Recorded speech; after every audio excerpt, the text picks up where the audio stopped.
नमस्कार दोस्तों, 2 जुलाई 2024 की घटना जिसे देखकर और सुनकर सभी देशवासियों का दिल दहल गया है, कलेजा फट गया है, आंखें नम हो गई है। 2 जुलाई 2024 को यानी कल की यह घटना है। उत्तर प्रदेश के हाथरस जिले के अंदर सत्संग के दौरान भगदड़ मच जाती है और भगदड़ के बाद अब तक जब तक मैं वीडियो बना रहा हूं 122 लोगों की मौत हो चुकी है। लोग पैरों के नीचे दबकर लाखों की संख्या में भीड़ ने कुचल दिया है लोगों को, और ज्यादातर तो इसमें महिलाएं और बच्चे हैं। 122 लोगों की अब तक डेथ हो चुकी है, जान जा चुकी है और दर्जनों लोग घायल है। 22 आयोजकों पर एफआईआर दर्ज हो चुकी है। जो आयोजक करता जो सत्संग करवाए थे उनके ऊपर 22 से ज्यादा लोगों के ऊपर एफआईआर दर्ज हो चुकी है। और जो बाबा थे, जो कथावाचक कथा यहां पर पढ़ने के लिए आए हुए थे, वो फरार हो चुके हैं। ये जो आपको भयानक सा दृश्य दिखाई दे रहा है, ये उसी साइड का है। यहां पर दर्जनों की संख्या में जो आपको ये हॉस्पिटल के बाहर का दृश्य है, 50 से ज्यादा महिलाएं यहां पे पड़ी हुई नजर आ रही है। यहां पर आपको इस साइड का दृश्य है, महिलाएं बच्चे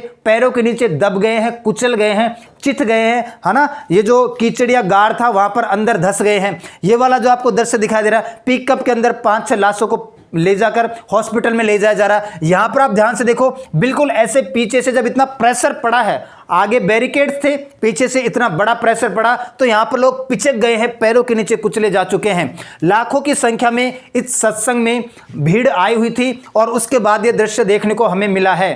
तो क्या हुआ था, आखिर क्या हुआ था, कौन इसका जिम्मेदार था?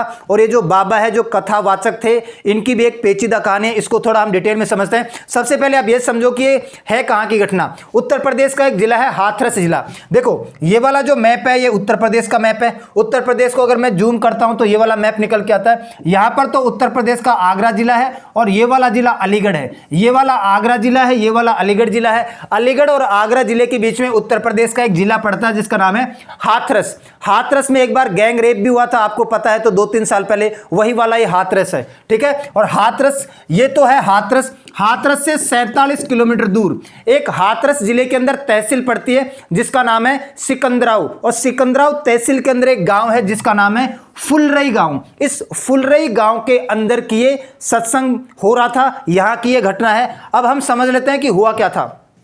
ऐसा बताया जा रहा है, जिन लोगों ने अपनी आंखों से दृश्य देखा था उन लोगों के द्वारा बताई गई चीज है कि लगभग 1:30 बजे के आसपास सत्संग खत्म हुआ था। और जैसे आपको पता है कि कथा खत्म होती है, सत्संग खत्म होता है, जो भीड़ होती है वो कथावाचक या बाबा से मिलने के चक्कर में उनकी तरफ बढ़ती है। तो जब बाबा की तरफ भीड़ बढ़ने लगी, संख्या बहुत ज्यादा हो गई, तो जो यहां पर जो वॉलंटियर्स थे, कथा करवाने वाले थे, उन लोगों ने भीड़ को रोकने का प्रयास किया और वहां से बाबा को निकालने का प्रयास किया। तो बाबा को निकालने के चक्कर में 10 से 15 मिनट लग गए और 10 से 15 मिनट तक ये जो वॉलंटियर थे, जो कथा करवा रहे थे, उन लोगों ने भीड़ को एक साथ रोक दिया। इतनी भीषण गर्मी, इतनी उमस, 1:30 बजे का बिल्कुल दोपहर का टाइम, और भीड़ बेकाबू हो गई। जो वॉलंटियर्स थे उनसे भीड़ रुकी नहीं। भीड़ इस दृश्य से बाहर निकलना चाह रही थी। मतलब ये जो पांडाल था जहां पर इतनी भीषण गर्मी थी, इतनी ज्यादा उमस थी, बिल्कुल दोपहर का टाइम था, तो इनको जब लगातार 10-15 मिनट के लिए रोका गया। देखो पेशेंस नहीं होता है। जैसे हम पढ़ते हैं ना क्लास में,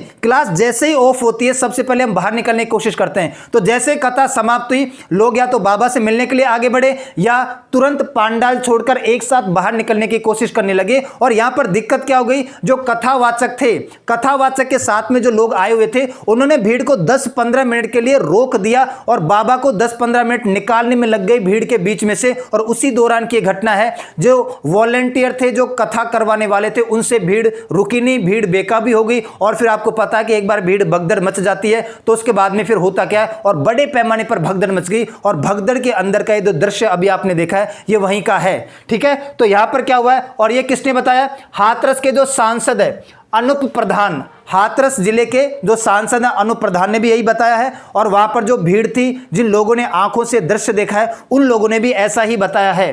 थोड़ा आगे बढ़ते हैं। अपनों के सामने ही लोगों ने दम तोड़ दिया। अब आप सभी को पता है कि जब सत्संग सुनने जाते हैं तो या तो पूरा का पूरा परिवार जाता है या इसमें महिलाओं की संख्या ज्यादा होती है। तो किसी के माता पिता साथ में आए हैं, किसी के बच्चे साथ में आए हैं, कोई हस्बैंड वाइफ साथ में आया है, कोई भाई बहन साथ में आया है। एक बार जब भगदड़ मच गई तो मच गई। अपनों के सामने अपने लोगों ने दम तोड़ दिया, ठीक है। भगदड़ के बाद किसी ने एक दूसरे को नहीं देखा। हाईवे पर पहुंचने के लिए लोग दौड़ने लगे, हाईवे की तरफ निकलने लगे कि सबसे पहले निकल के बाहर निकल जाते हैं। इसी कई गड्ढे में गिर गए, कहीं पैरों के नीचे कुचला गया, किसी का बच्चा जमीन पर गिर गया, किसी के प्राण निकल गए। हादसा इस कदर भयानक था कि लाशों को देखकर लोगों का कलेजा फट रहा था और एक पुलिस ऑफिसर को तो हार्ट अटैक भी आ गया था। सत्संग स्थल पर मदद की आस में घंटों तड़पते रहे और कोई भी वहां पर इंतजाम नहीं था, सिक्योरिटी का कोई इंतजाम नहीं था, प्रशासन वहां पर नाम मात्र के बराबर था, कोई भी बड़ा ऑफिसर वहां पर मौजूद नहीं था। जो वॉलेंटियर थे वो भी बहुत ही कम संख्या में थे। भीड़ की तादाद को देखते हुए वहां पर प्रशासन और जो वॉलेंटियर कथा करवाने वाले थे जो बाबा के साथ आए थे वो भी बहुत ही कम संख्या में थे, है ना। दिल्ली कानपुर हाईवे के किनारे पर चल रहे सत्संग में हुए हादसे में लोग घंटों मदद की आस में तड़पते रहे। लोगों के पैरों तले कुचले गए, प्यास से व्याकुल से जमीन पर पड़े रहे, बूंद पानी की नहीं मिल पा रही है। अपनी जान बचाने के भागने के चक्कर में आधे से ज्यादा तो लोग वैसे घायल हो गए हैं। बहुत ही भयानक दृश्य देखने को मिला है। भगदड़ के बीच उमस से बेहोश हो गए लोग और आधे से ज्यादा तो लोग वहां पर इसलिए बेहोश हो गए क्योंकि उमस, गर्मी और 1:30 बजे का ये वक्त था। इस वजह से भी लोग घायल होकर बेहोश होकर वहीं पर गिर गए और उसकी वजह से भी पैरों के नीचे कुचले जाने लगे। इसमें आपको महिलाओं की संख्या ज्यादा दिख रही होगी क्योंकि सत्संग भवन में महिलाएं सबसे आगे रहती है और महिलाएं बाबा से मिलने की ज्यादा कोशिश करती है। एक सिपाही था जिसका मैं बार बार नाम ले रहा था, एक सिपाही था रजनेश। रजनेश ने जब ये दृश्य देखा, एक पुलिस सिपाही है, इसने जब ये दृश्य देखा तो इसको हार्ट अटैक आ गया और इसकी वहीं पर डेथ हो गई थी।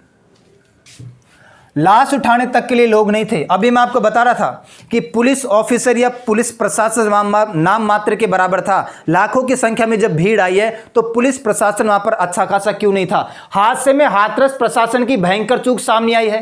कार्यक्रम की अनुमति देने से लेकर हादसे के तक प्रशासन लाचार नजर आया है। सुबह लाखों की भीड़ कार्यक्रम स्थल पर पहुंची थी लेकिन सत्संग स्थल पर कोई भी बड़ा अफसर मौजूद ही नहीं था। सुरक्षा के कोई पुख्ता इंतजाम नहीं थे, ना ही कोई बड़ा अफसर था, ना ही कोई सुरक्षा के पुख्ता इंतजाम थे। कुछ पुलिस वाले थे वह इधर उधर घूम रहे थे। परिजन रोते बिलखते रहे, शवों को उठाते रहे और प्रशासन वहां पर मदद करने के लिए नहीं आया। और जब लाशों को हॉस्पिटल ले जाया गया ना, तब भी वहां पर हॉस्पिटल के अंदर ना ही डॉक्टर्स थे और ना ही अच्छी कार्रवाई थी। वहां पर भी जाकर कुछ लोगों ने दम तोड़ा है। और योगी आदित्यनाथ ने इस घटना के बाद जो मृतक है उनके परिवारों को 2-2 लाख रुपए, अगर किसी की डेथ हो गई है तो उसके परिवार को 2 लाख रुपए और जो लोग घायल हैं उनको 50-50 हजार हर्जाना देने का ऐलान किया है। मुख्यमंत्री योगी आदित्यनाथ ने यह भी कहा है कि यह साजिश है या हादसा है, इसकी जांच चल रही है।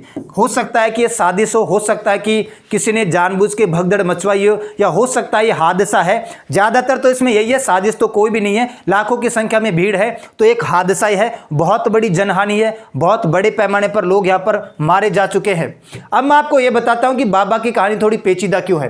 हाथरस भगदड़, पुलिस की नौकरी छोड़ करने लगे प्रवचन। कौन है? भोले बाबा, जिनके सत्संग में गई 116 जान, 116 नहीं, अब ये 122 जान हो चुकी है। ये है भोले बाबा।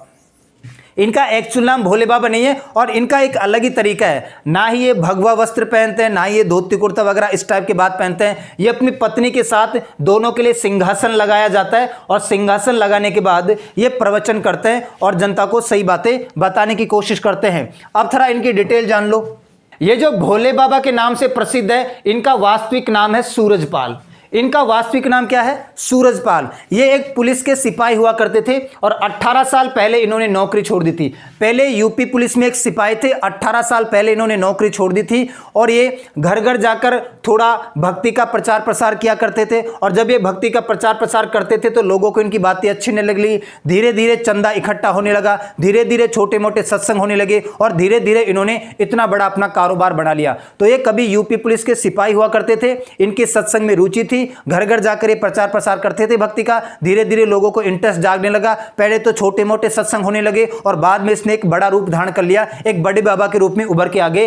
राजस्थान, मध्य प्रदेश, उत्तर प्रदेश, बिहार तक के लोग इनको जानते हैं। तो इनका ओरिजिनल नाम सूरजपाल है और ये अब भोले बाबा के नाम से प्रसिद्ध है। और इनका जो संस्थान है उसका नाम है नारायण साकार हरि। नारायण साकार हरि संस्थान के नाम से इनकी संस्था चलती है। और आमतौर पर हम यही देखते हैं कि भाई जो बाबा होता है उसका पहनावा, उसका जो तिलक वगैरह लगाना और जो एक्स्ट्रा चीज़ें होती है वो लगाना, उनको हटाकर ये बिल्कुल पैंट शर्ट जूते पहन के आते हैं। कई बार तो चश्मा भी लगा लेते हैं और अपनी पत्नी के साथ ये ऐसा प्रवचन करते हैं, आम जनता को सुनाते हैं। कौन इसका जिम्मेदार है? 3 लोग इसके जिम्मेदार हैं। प्रशासन इसका जिम्मेदार है, खुद कथावाचक इसका जिम्मेदार है, और तीसरा जो कथावाचक के साथ जो वॉलंटियर हैं, जो आयोजक करता है, जिन्होंने सत्संग करवाया है, वो इसके जिम्मेदार है। प्रशासन क्यों जिम्मेदार है ये मैंने आपको बताया। लाखों की संख्या भीड़ होने के बावजूद भी वहां पर गिने चुने पुलिस वाले घूम रहे हैं, कोई बड़ा अफसर नहीं है, कोई पुख्ता इंतजाम नहीं है, कम से कम 100-150 पुलिस वाले वहां पर होना जरूरी थे। कथावाचक क्यों इसके लिए जिम्मेदार है? क्योंकि कथावाचक की जिम्मेदारी होती है कि खुद को प्रोटेक्ट करने के लिए उन्होंने 15 मिनट तक भीड़ को रोक दिया, खुद तो बच के निकल गए, भीड़ मरे तो मरे, भगदड़ मचे तो मचे। और जो आयोजक करता थे उनको भी कोई बड़ी नहीं पड़ी हुई है। आयोजक कर्ता को क्या मतलब है? आयोजक कर्ता का काम तो इतना है कि भाई सत्संग हो गया, सत्संग समाप्त हो गया, बाबा को निकाल के बाहर फेंक दो, भीड़ अपने आप चली जाएगी। यहां पर आयोजक कर्ताओं की गलती है, उन्होंने सही तरीके से भीड़ को मेंटेन नहीं किया है, उनको सही तरीके से रोकना चाहिए था। एक एक दो दो लाइन को धीरे धीरे निकालना चाहिए था। जब ज्यादा भीड़ होती है तो एक एक दो दो लाइन को आपको धीरे धीरे निकालना चाहिए। प्रशासन अगर अच्छा खासा होता, प्रशासन अगर खुद अपने हाथ में कमांड रखता तो ऐसी ट्रेजेडी नहीं होती, इतना हादसा नहीं होता। 122 से ज्यादा महिलाएं। अब देखो, भारत एक धार्मिक देश है और ऐसी घटनाएं फिर से होंगी। सत्संग और कथा भारत में आम है, आए दिन हम कहीं ना कहीं देखने को मिलती है। लोग तो सत्संग में जाएंगे, कथा सुनने के लिए जाएंगे। यहां पर प्रशासन की जिम्मेदारी बनती है कि अब ऐसी लापरवाही ना हो, ऐसी चूक ना हो, फिर 122 लोग पैरों के नीचे ना दबे जाएं, ना कुचले जाएं और जनहानि का, मानहानि का नुकसान ना हो। इस बात को पुष्टि करना बहुत जरूरी है। हर एक राज्य की सरकार को अब इसके ऊपर कमर कस लेनी चाहिए कि आयोजक कर्ताओं के ऊपर या बाबा के ऊपर ना छोड़े, प्रशासन संभालेगा सारी की सारी कार्रवाई इंडिपेंडेंटली। तुम ठीक है वहां पर खड़े हो, बाबा खड़े हैं, बाबा के सहयोगी खड़े हैं, लेकिन सारी की सारी कार्रवाई जो मेंटेनेंस है, जो प्रबंधन करने का सारा काम है, वो प्रशासन के द्वारा किया जाना चाहिए। भारत एक धार्मिक देश है, यहाँ पे कथाएं होंगी, सत्संग होंगे, लोग रुकेंगे नहीं। हो सकता है साल 6 महीने रुके, इस घटना के बाद फिर भी ये जाना स्टार्ट कर देंगे। और इसको इस दशक की सबसे बड़ी जनहानि कहा जाए तो कोई बड़ी बात नहीं होगी। ऐसी घटनाएं भारत में आम नहीं होती है। 100 से ज्यादा लोग वैसे नहीं मारे जाते हैं। एक साल पहले भी एक घटना हुई थी भारत के अंदर। 2 जून 2023 को ओडिशा के अंदर एक ट्रेन हादसा हुआ था, उसमें 296 लोग मारे गए थे। और लगभग एक साल बाद 2 जुलाई 2024 को सत्संग में भीड़ में भगदड़ की वजह से 122 लोगों की ज्यादा जान गई है। तो इसकी जांच होनी चाहिए, इन्वेस्टिगेशन होनी चाहिए। जो भी इसके लिए जिम्मेदार है, बाबा तो अब तक मिला नहीं है, बाबा अब तक फरार है। बाबा का असली नाम है सूरजपाल, ये अब तक फरार है, मिले नहीं है। 22 आयोजककर्ताओं के ऊपर एफआईआर दर्ज हो चुकी है और जिन लोगों की डेथ हुई है उनको 2-2 लाख रुपए हर्जाने के तौर पर, और जो घायल लोग उनको 50-50 हजार रुपए यूपी के मुख्यमंत्री योगी आदित्यनाथ ने देने का ऐलान किया है। तो आज के लिए इतना ही करते हैं, मिलते हैं नेक्स्ट क्लास में। तब तक के लिए सभी को धन्यवाद।